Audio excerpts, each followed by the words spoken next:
नमस्कार जय जगन्नाथ। मु सूर्योदय परिवार जड़े नवप्रतिभा। मो नाम शाश्वती प्रियदर्शिनी। आज आपण मानक सामने मो रचित गोटे क्षुद्र गल्प बा अणु गल्प जार शीर्षक होची निरीह बलि को आपण मानक सामने उपस्थापन करने को जाउछि। आशा करी एहाको सुनी पढ़ी और बुझी आपण माने निश्चिंत आपणक मतामत रखिबे। तेबे आजिर क्षुद्र गल्पटी आरंभ करिबा। शीर्षक निरीह बलि। रामपुर गाँवर मध्य भागरे गोपाल और ता स्त्री मालती बास करती। तांकर गोटे बोली अलिअली पुओ शिवा। लक्षी शिव पूजी पुओटीए पाइथिबारु मालती ता पुओ ना शिवा बोली रखिछि। मध्यवित्त परिवाररु आसिछन्ति दुही गोपाल और मालती। पुओटीकु नै बापा मांकर अनेक स्वप्न। पाठशाठ पढ़ी कालिया घोड़ारे चढ़िबो, पुणी मधुबाबू संगे लढ़िबो और बापा मांको ना रखिबो।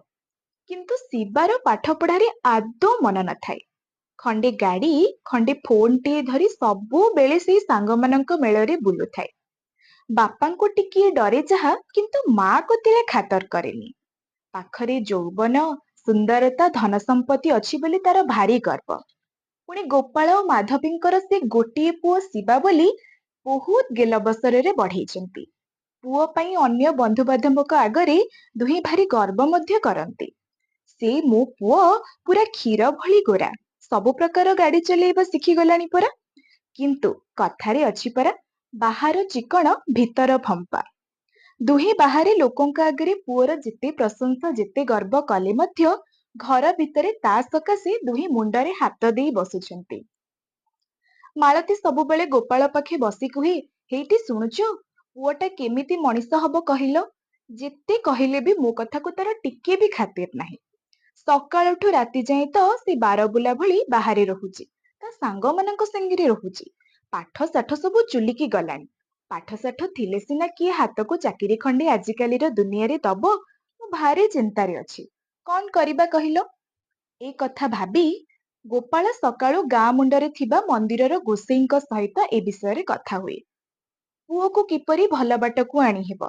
गोसेई कहले, एई कथा, मु परा एमिति केते पिलांकु ठीक बाटकू आनीछि।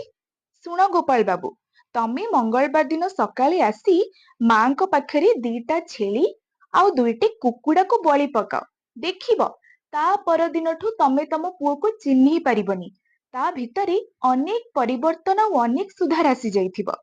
गोपाल मध्य ए कथारे सहमत होई अंधविश्वास को अंध भली मानि नै मंगलबार सकाळु सकाळु दुईटी छेली और दुईटी निरीह कुकुड़ा को आनी मांको पाखरे बलि पकेई देलेनी। भारी छटछट हेउथांती पशु गुड़ाक बलि पकेइला बेलको। आखि देखी सही पारेनी, किंतु कौन बा करिबा। सप्ताहे गलानी, हेले पुओर कार्यकलापरे काणीचाई मध्य सुधार नाही। तेणु संस्कृत रे चाणक्य गोटे सुंदर वाक्य तांको चाणक्य नीति रे कहि रखिचंती, रूप यौवन संपन्ना विशाल कुल संभवाः विद्याहीना न शुभन्ते निर्गंधा इव किंसुकाः।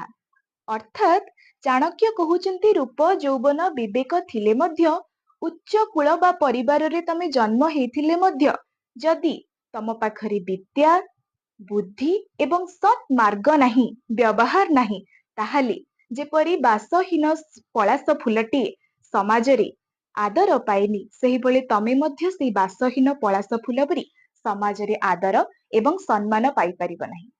मो गपटीर यथार्थ हेउची, आपण अंधविश्वास को मानि नै निरीह पशु मानक जीवन को नै ठाकुरंक पाखरे बलि पकांतु नाही। कारण कौनसी ठाकुर मध्य कहि नाहंती जे पशु पक्षींक जीवन को आनी मो पखरे दान करिदियो।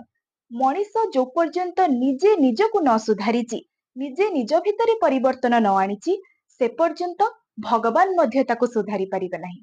तेणु पशु मानंकु तांको जीवन को, तांको छोट आम भली निरीह जीवन को तांको इच्छारे एवं स्वाधीन भावरे बंचिबा को दियंतु। निजे निजको परिवर्तन करंतु एवं सत् मार्गरे जांतु। मो क्षुद्र गल्पटी एठी समाप्त करुची। आशा करुची आपण सुनी निजर मतामत देबे। रहिली, वंदे उत्कल जननी।